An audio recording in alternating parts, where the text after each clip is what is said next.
Tons of people will tell you that younger women often prefer older men. And it's true. Qualities like experience, maturity, and a sense of stability naturally make older men stand out. But here's the problem.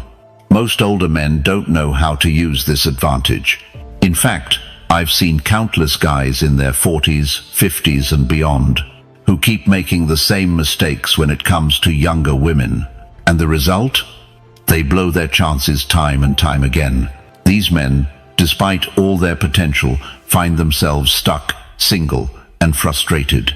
But here's the thing. When you make the wrong moves, you don't just lose her respect. You lose the chance to showcase your true value. And that's a waste considering the natural advantages older men already have. Wisdom, stability, and the ability to offer something more meaningful than younger guys can. The good news is, fixing these mistakes doesn't require you to change who you are. It's about recognizing where you're going wrong and becoming the confident, grounded man you are meant to be. Today, I'm going to break it down for you.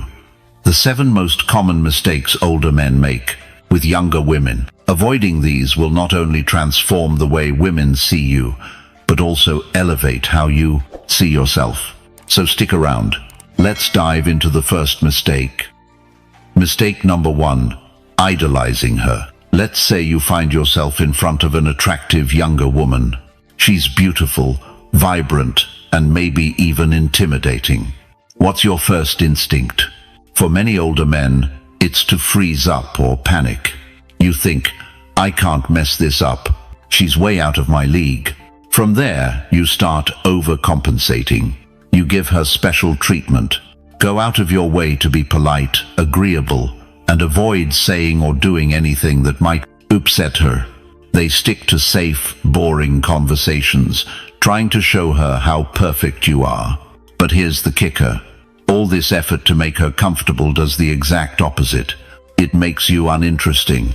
Women don't fall for the man who puts them on a pedestal. They fall for the man who stands confidently beside them as an equal. The root of this mistake lies in how you view her. By idolizing her, you're subconsciously placing her above you, as if she's a prize you don't deserve. This mindset makes every interaction feel high stakes. You overthink, second-guess yourself, and ultimately project insecurity.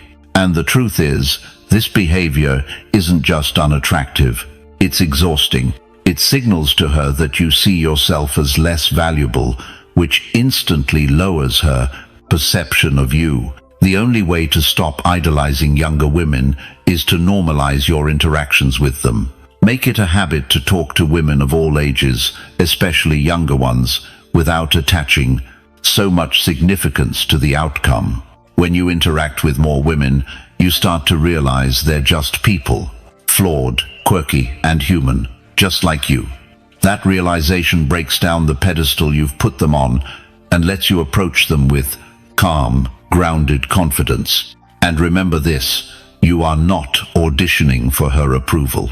She's not some rare trophy to be won. She's another human being who can choose whether or not she's compatible with you. And that's a two-way street. Once you adopt this mindset, the fear of losing her fades, because you'll know there's always someone else out there. And that, my friend, is where your real power lies. Mistake number 2, messing up the age question. Picture this. You're having a great conversation with a younger woman. Things are flowing smoothly, and then she drops the question. So how old are you? For many older men, this is the moment they start to panic. Most guys respond by either nervously blurting out their age or awkwardly trying to change the subject. Their body language shifts, their tone becomes uneasy, and suddenly, the confident man she was intrigued by seems to shrink before her eyes. Here's the issue. When you act insecure about your age, you're sending her a clear signal that you see it as a problem. And guess what? If you think it's a problem, she will too. This fear of the age question comes from a lack of confidence in your own worth. Society often makes older men feel that dating younger women is inappropriate or taboo. And This pressure can lead to shame or self-doubt. But here's the truth. Your age is not the issue. The problem lies in how you frame it. If you approach it with hesitation or insecurity, you're inviting her to see it through the same negative lens. The next time this question comes up, own it. This is key here, and there are two ways to handle it, playfully or directly.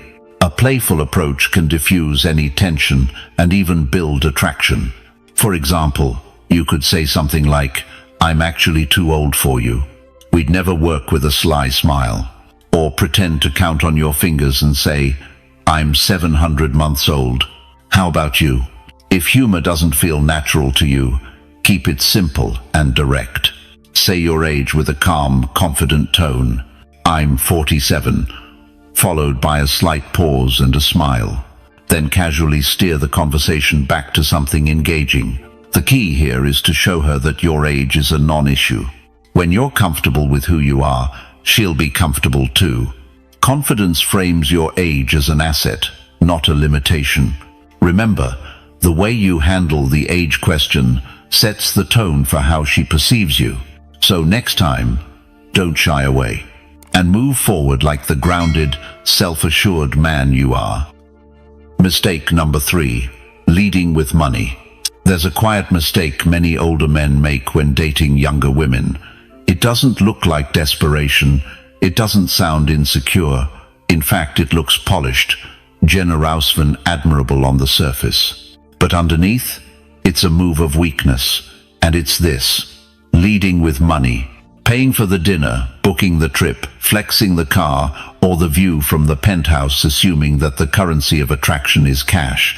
It's not to the kind of woman who's worth your time, and not to the younger woman who's tuned into something deeper than status. At first, yes, she'll smile, she'll thank you, she'll let you pay. But what you may not notice is the subtle shift happening in her mind. You've just told her something without saying a word. You told her, "This is how I define my worth." And now, she's watching, not to see what else you can buy, but to see if there's anything underneath it.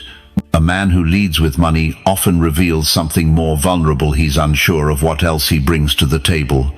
And that uncertainty, that's what kills the attraction.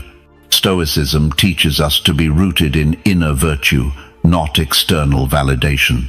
A Stoic man doesn't seek control through wealth.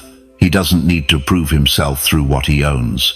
He controls only what he can: his thoughts, his actions, his discipline. When a man shows up calm, grounded, not flinching at beauty or intimidated by youth, that's power. But when he leads with money, he's no longer centered. He's seeking approval. He's negotiating desire. And a woman can feel that. Real-world example. Think about the man who shows up to a first date in a luxury car, dressed sharp, and insists on a 5-star restaurant. The night goes well, but everything feels rehearsed. He's telling stories designed to impress. He's talking more than he's asking. When the bill comes, he flashes his card with flair, waiting for a reaction. She smiles, but inside, she's already labeled him nice guy, probably overcompensating. Meanwhile, another man meets her for coffee, simple jeans and a tea, asks questions that catch her off guard, not surface level, but thoughtful. He listens. He's not showing off. He's present. And at the end of that simple date, she can't stop thinking about him. Presence is more valuable than provision. Any man can pay. But not every man knows how to hold silence with confidence, or offer stillness in a world of noise, or create emotional safety without lifting his wallet. That's what makes him unforgettable. Women don't forget the man who didn't try to buy their time. They forget the one who tried too hard. And here's the irony. Leading with money actually devalues your wealth. Because when she sees that's your main card, it stops being impressive. It becomes expected. The moment she assumes you'll always pay, always plan, always provide, the dynamic shifts. Now you're a provider, not a partner. A convenience, not a mystery. And once that label sticks, you won't get it back. A Stoic man knows his value is self-defined. He doesn't use money to impress. He uses his presence to impact. He doesn't overextend to win favor.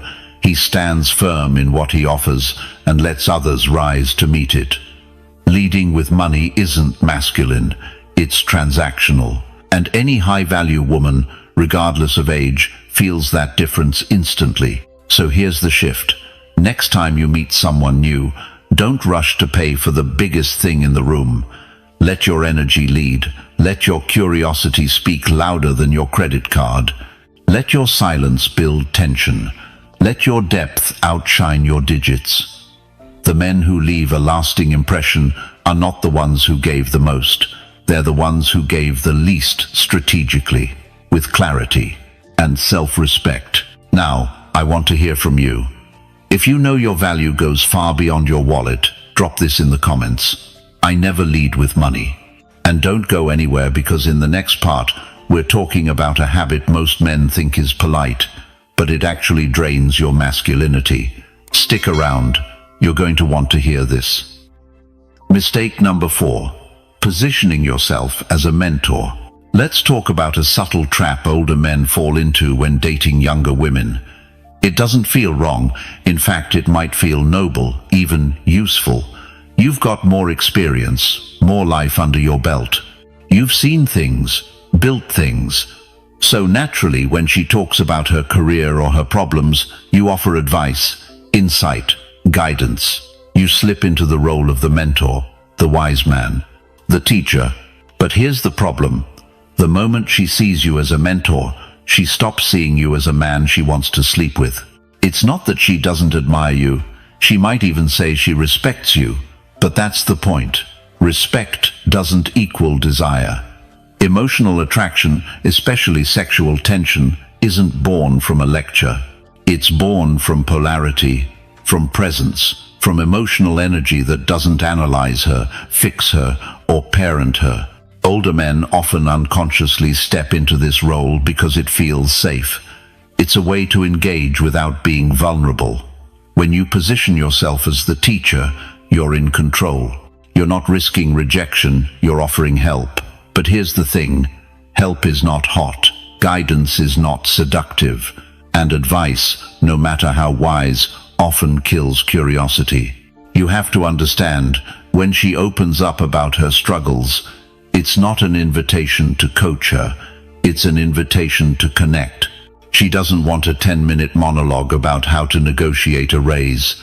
She wants to feel seen, heard, maybe held. And that requires something different than knowledge. It requires emotional presence. Let's get real for a second. If she wanted a mentor, she'd hire one. If she wanted a father figure, she'd call hers. But what draws her to an older man isn't just what he knows, it's how he carries what he knows, quietly, confidently, without needing to share it. There's a Stoic principle here worth remembering. Wisdom doesn't announce itself. It shows up in how you live, not how much you explain. A Stoic man speaks less, but what he says carries weight. He leads by example. He doesn't impose. He doesn't instruct unless asked. And when he listens, he really listens not to solve, but to witness. Now imagine two men. One hears a younger woman talk about a challenge she's having at work and immediately says, "Here's what you need to do. I've been in business 20 years.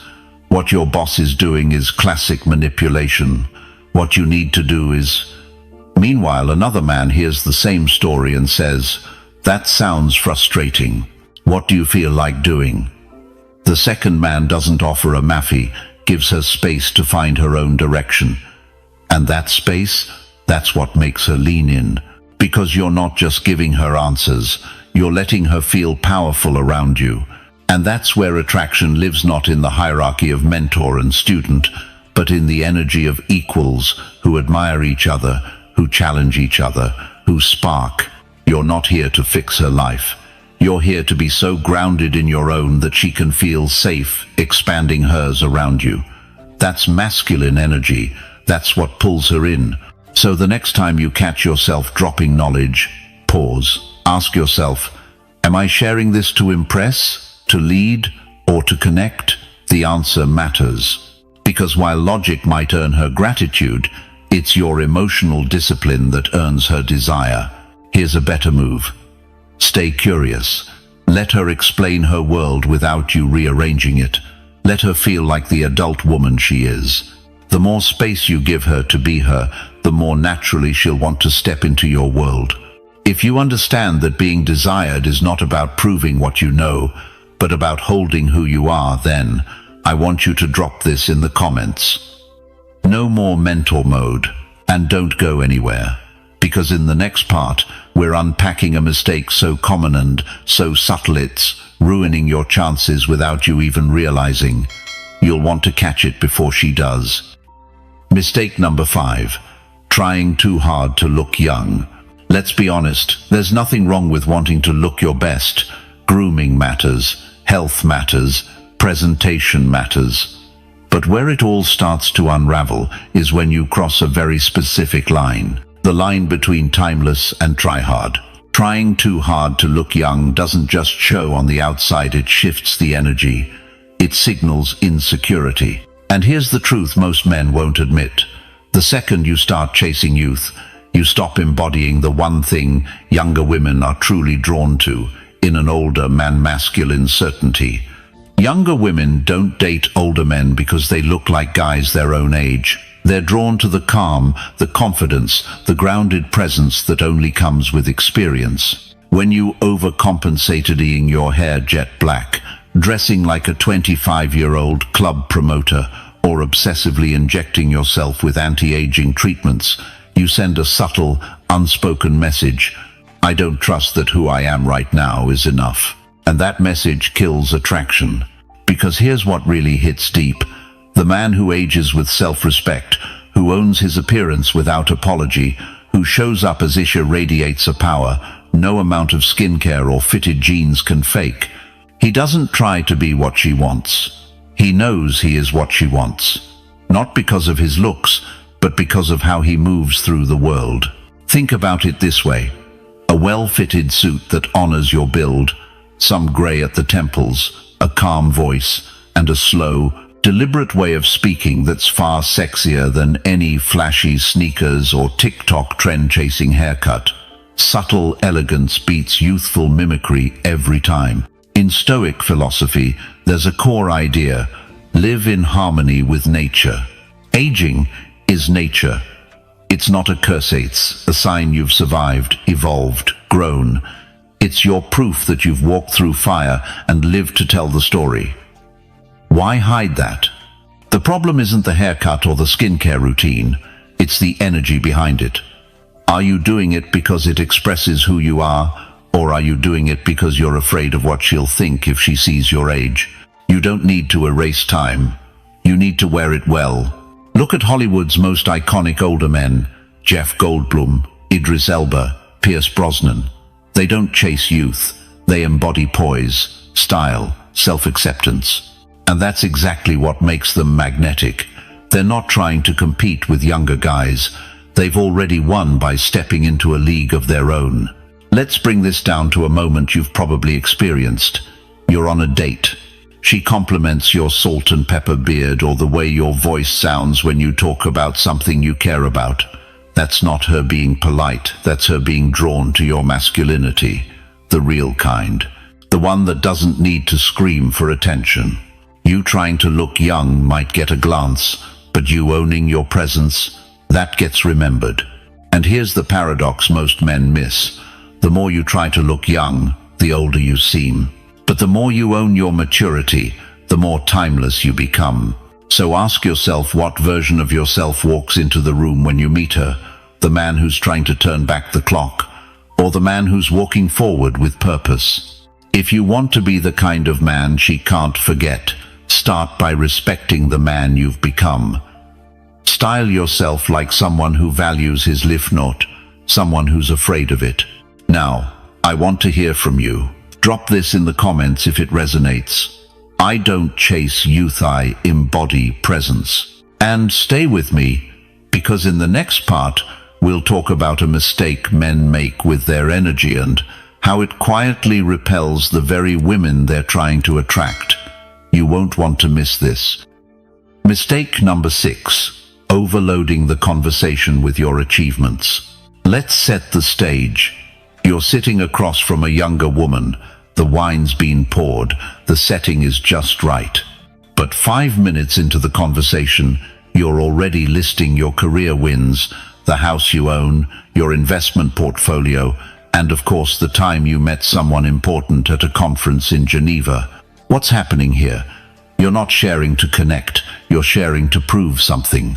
And here's the problem with that. The moment you start proving, you lose presence. You move from being a man who is something to a man who needs you to see it. And that changes the entire dynamic of attraction. Younger women aren't blind. They know older men have had time to build. That's part of the appeal. But when those accomplishments become the center of the conversation, something gets lost the man behind them. Because she's not there to be impressed by your resume, she's there to feel something. Stoicism teaches that external things, wealth, status, recognition, are ultimately indifferent.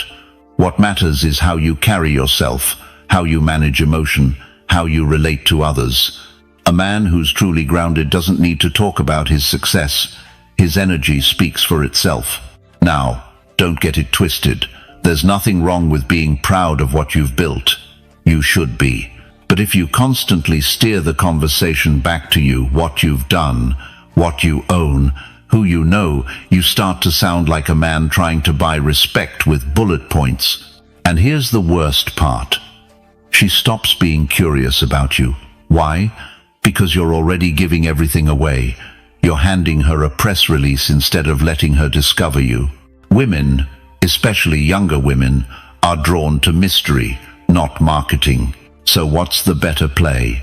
Let your achievements emerge naturally when they're relevant to the conversation, not when you feel like you're losing her attention. You don't need to win her with stats. You need to invite her into a deeper space. Let her ask questions. Let her wonder why you're so composed.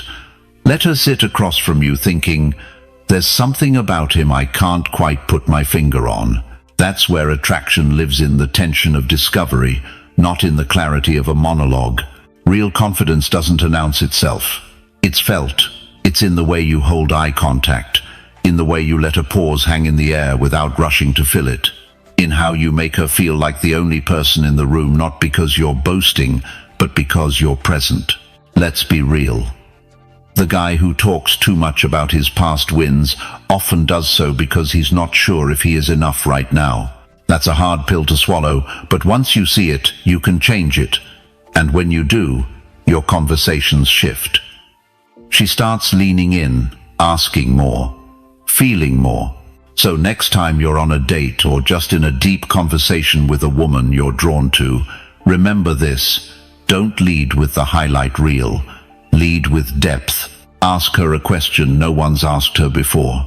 Listen with full attention. Share a truth that isn't about your success, but about your mindset.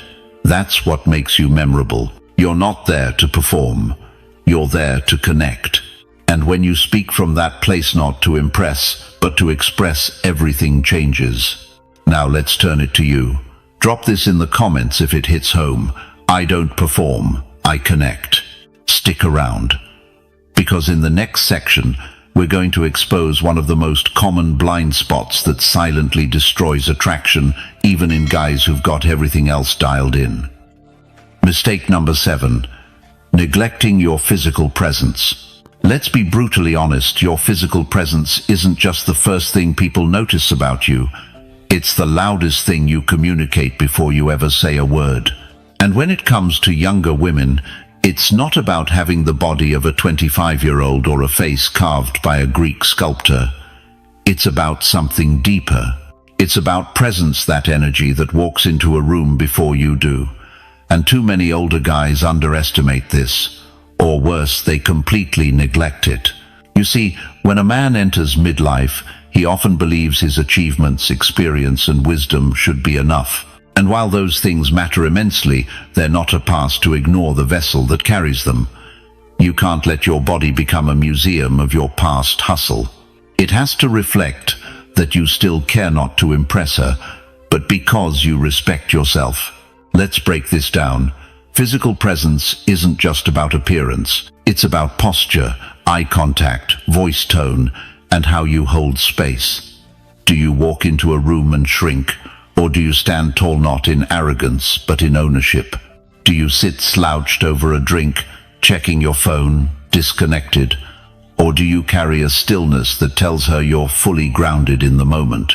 Younger women consciously or not pick up on these cues instantly. They're hypersensitive to energy.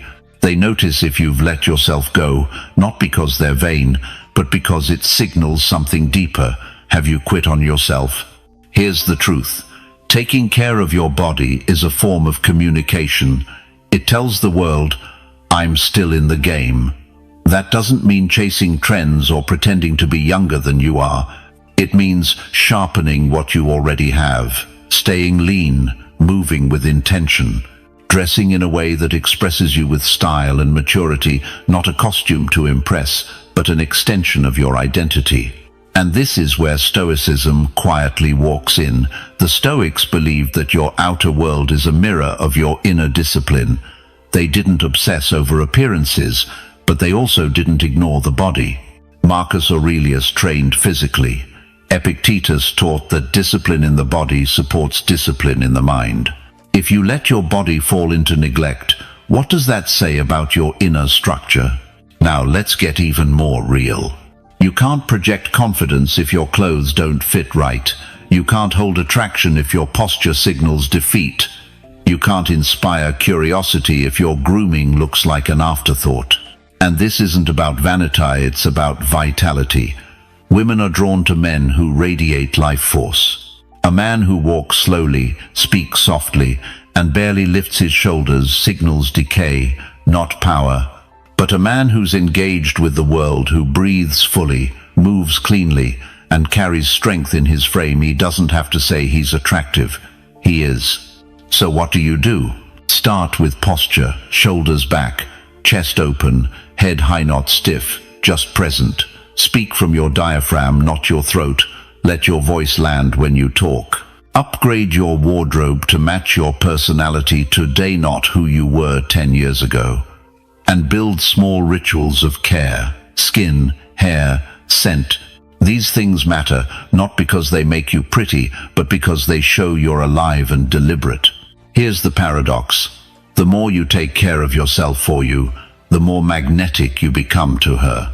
Because confidence is contagious, and discipline is visible. You don't have to be the fittest guy in the room. You just have to be the one who shows he gives a damn about the man in the mirror. So I'll leave you with this challenge. Next time you walk into a room, observe yourself like a stranger would. Would you be intrigued, or would you overlook yourself? Drop this in the comments if this hits home. My presence speaks louder than my words. And if you're still watching, stick with me, because in the final section, we're going to pull it all together and reveal the one shift that makes all of this work, even if you've been getting it wrong for years. Mistake number 8. Confidence is quiet. Stop trying to prove yourself. Let's cut straight to it. One of the biggest turnoffs for younger women, actually, for anyone who values maturity, is a man who constantly feels the need to prove himself. Whether it's flashing his wealth, name-dropping influential people he knows, or turning every conversation into a subtle resume recap, it reeks of insecurity. And here's the twist. The more you try to show confidence, the less believable it becomes. True confidence is quiet. It doesn't need an audience. It doesn't scream to be validated. It doesn't interrupt the room. In fact, it lets the room come to it. You see, many older guys fall into this trap because they feel like they're already starting from a deficit. They assume, she's younger, she's got options, I need to compensate. So what happens? They over-explain, they over-perform, they laugh too hard at their own jokes, they interrupt with stories that make them sound important. They talk at her instead of sitting with her. And that energy, It's desperate, not dominant. Let me paint you a real-world contrast. Imagine two men walk into the same dinner party. One is constantly cracking jokes, always needs to be heard, finishes everyone's sentence, and somehow manages to bring every topic back to himself. He might get attention, but he won't get respect. The other man listens more than he speaks. He observes, contributes when he has something real to say, and when he does speak, it's direct, measured, and calm. That man, he leaves a mark, not because he tried, but because he didn't need to. This is what younger women feel instantly. They've seen enough bravado. They've dealt with enough guys still trying to prove they're alpha. What they're craving presents a man secure enough in himself that he doesn't have to posture. That's what makes him magnetic. That's what makes her lean in. The Stoics knew this centuries ago. Marcus Aurelius didn't walk around announcing his strength. He wrote about mastering the self. Seneca didn't chase applause. He warned about the danger of attaching your identity to external praise. Confidence, to the Stoic mind, is rooted in self-command. It's what you are, not what you display. So let's get practical. How do you drop the habit of proving and start embodying quiet strength? First, audit your conversation. Are you listening to connector, waiting for your turn to speak? If you find yourself constantly needing to validate your worth, pause. Ask yourself, what am I trying to prove, and to whom? Second, resist the urge to fill silence. Silence is a power move when done right. It signals composure. Most men panic in silence. They rush to keep her attention. But when you're calm in that space, it shows you're not afraid of her mind wandering. That alone triggers curiosity. Third, stop selling yourself. You are not a product. Your job is not to pitch your value, it's to live it. Show her your depth through how you live, not through what you say. Let your actions be so aligned with your words that no explanation is needed. And if you're thinking, but won't she lose interest if I don't impress her? No, she'll finally have space to feel something, and that's what matters. Emotional connection isn't built through your accomplishments, it's built through how grounded you are when you're not trying. Here's a quick mindset shift. Instead of asking, how can I impress her? Ask, how can I make her feel safe being real around me? Because a man who makes a woman feel seen, not sold to, will always stand out. Now, I want to leave you with a simple line to reflect on, and maybe even drop in the comments if you feel this part resonated. Real confidence never explains itself. And if you're still with me, stay locked in, because what comes next is where everything shifts. We're going to unpack how the way you carry yourself in her absence can echo louder than anything you say in her presence. Mistake number 9. Don't be too available, let her miss you. There's a harsh truth most men eventually learn the hard way. When you're too available, you stop being desirable.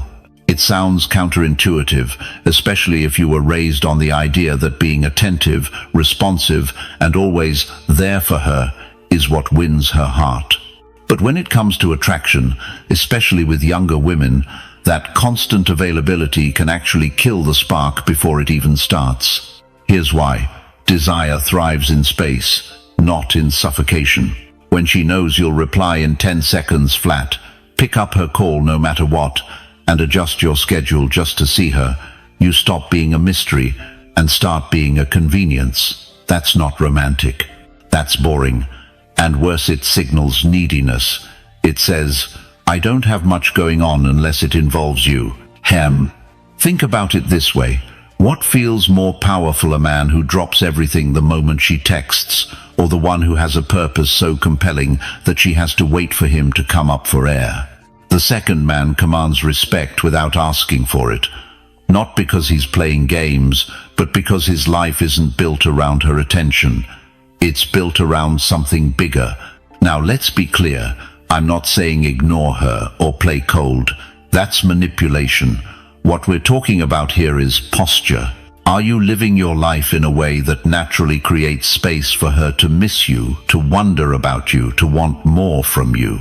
Or are you constantly feeding her updates, offering yourself on a silver platter, and waiting by the phone for her validation. You see, younger women are particularly tuned into this. Many of them are used to men, especially older, men trying too hard to impress, to lock things down, to always be reachable. But the men who stand out, they're the ones who are occasionally unavailable. The ones who sometimes take hours or even a day to reply because they're genuinely deep in work, passion, purpose, or peace. And when they do respond, it's present, intentional, and relaxed. That rhythm space followed by substance magnetic. This dynamic even aligns with Stoic philosophy. A Stoic man doesn't hinge his emotional state on someone else's attention. He maintains inner stillness regardless of who texts back. He knows that his worth isn't proved through constant communication. It's lived through consistent discipline. Marcus Aurelius didn't need to be seen to know he was in command. He just was. So what's the move here? First, build a life she has to fit into, not one that bends around her. Your routine, your goals, your peace, those come first. If a woman senses that you'd abandon all that the second she calls, she won't admire you. She'll pity you. Second, create intentional pauses. Don't reply to every message immediately. Don't fill every silence, and don't say yes to every plan. That space isn't rejection, it's reflection. It gives her room to feel your absence, to question where you are, to lean in a little closer. Third, let go of the fear that she'll lose interest if you pull back slightly.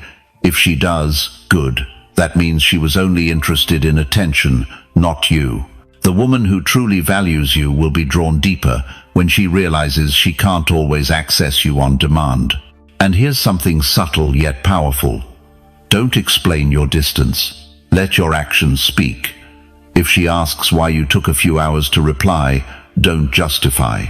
Just be calm, direct. I was focused on something important.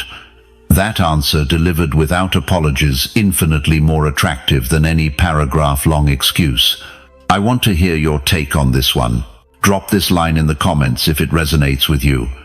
A man in motion doesn't wait to be missed, creates space worth missing.